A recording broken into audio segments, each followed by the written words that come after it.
Have you ever thought about how the world communicates? Not with words, but with the elements themselves.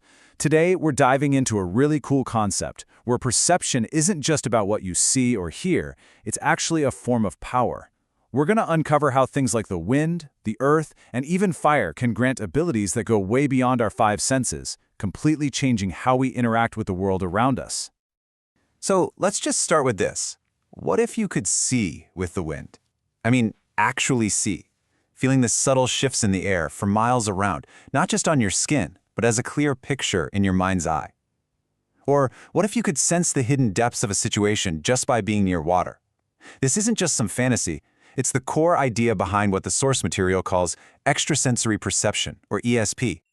Okay, so to really wrap our heads around all this, we've got to start with the basics. In our first section here, we're going beyond the five senses.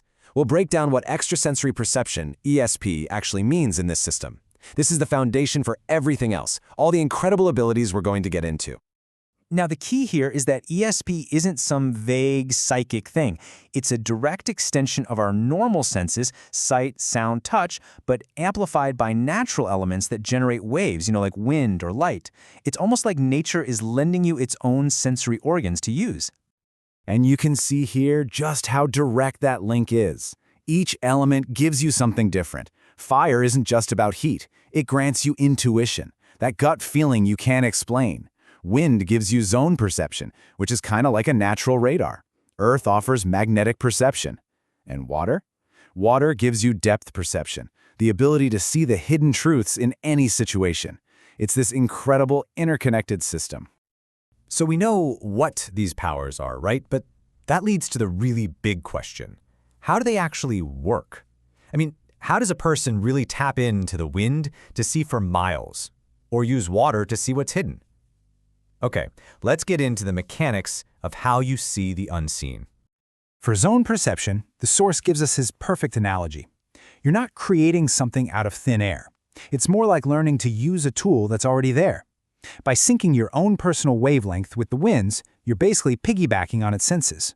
You're looking through nature's own telescope, and boom, your field of vision is massively expanded. Now, when it comes to depth perception, the secret is all about how you deal with the familiar. Think about it. When you see the same thing over and over, you have a choice. You can get bored, tune it out, and put up a mental wall. Or you can stay curious, keep looking, and start to see all the hidden layers. One path leads to just nothing, while the other leads to some seriously profound insights. And this quote just hits the nail on the head. It's a simple instruction. Pay attention to your surroundings and try to find the new within the old. The real secret to depth perception isn't about finding new things. It's about completely changing your perspective on what you think you already know. Turns out, the biggest secrets are usually hidden in plain sight. All right, so we've talked about perceiving the world in these amazing new ways. But what if you could go a step further and actually influence it? Well, that's what our next section is all about. Controlling your zone. This is where we shift from just passively observing to actively shaping the atmosphere around you. At the very heart of zone control is this idea of an atmosphere. And we're not just talking about the air you breathe. It's the collective mood, the vibe, the healthy state of a group or a territory. It could be a forest, a city, even your team at work. This atmosphere is the invisible battleground where the real conflicts are won and lost. And this battle for the atmosphere, it has two very distinct sides. On offense, you've got the invader. Their goal is to disrupt the balance, usually by being stealthy. Think of them like a virus trying to infect a system. And on defense, you have the native. Their job is to use their heightened perception, their ESP, to detect these threats and protect the health of their territory. It's this constant game of stealth versus awareness. So, how is this invisible battle actually fought? This is where we get into the tactics. It's all about the specific techniques you can use to either juice up your allies' abilities or, on the other hand, capture and neutralize your enemies just by manipulating the environment itself. First up is zone enhancement, which is all about boosting your own side. This means changing the terrain to give your team an edge. For example, you could bring in a strong wind to literally fan the flames of a fire user's attacks, or create pools of water to extend the range of a lightning user. It's all about making the environment your best ally. Now, on the flip side, you've got zone capture, which is all about shutting down your enemy. And the strategy is actually pretty simple. Step 1, figure out their dominant element. Step 2, introduce its polar opposite. The source cell calls this a nullifier, like using water against fire. And that nullifier then basically acts like a repellent, boxing the enemy in and cutting off their movement and the reach of their powers. Now, let's zoom out for a second. These ideas of invaders and defenders, of enhancing your friends and neutralizing your enemies, they aren't just for some magical fight. They are fundamental principles that map directly onto the roles all living things play in a bigger ecosystem. The battlefield, it turns out, is really just a small-scale version of the entire natural world. The source actually identifies 8 key roles, and you can think of the first 4 as the regulators and catalysts. You've got atmospheric regulators, like plants, that literally set the climate.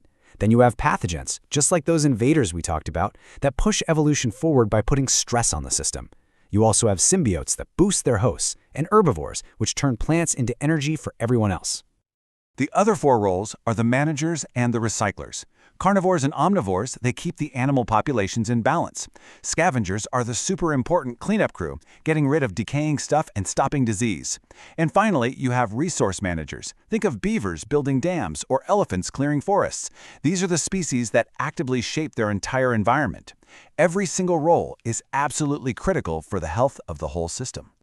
And this is where it all comes back to us. The source suggests that you can find every human character mirrored in the animal world. Those ecological roles, the pathogen, the symbiote, the resource manager, they're not just for biology class. They are archetypes that play out in our own societies, in our communities, and yeah, even within ourselves.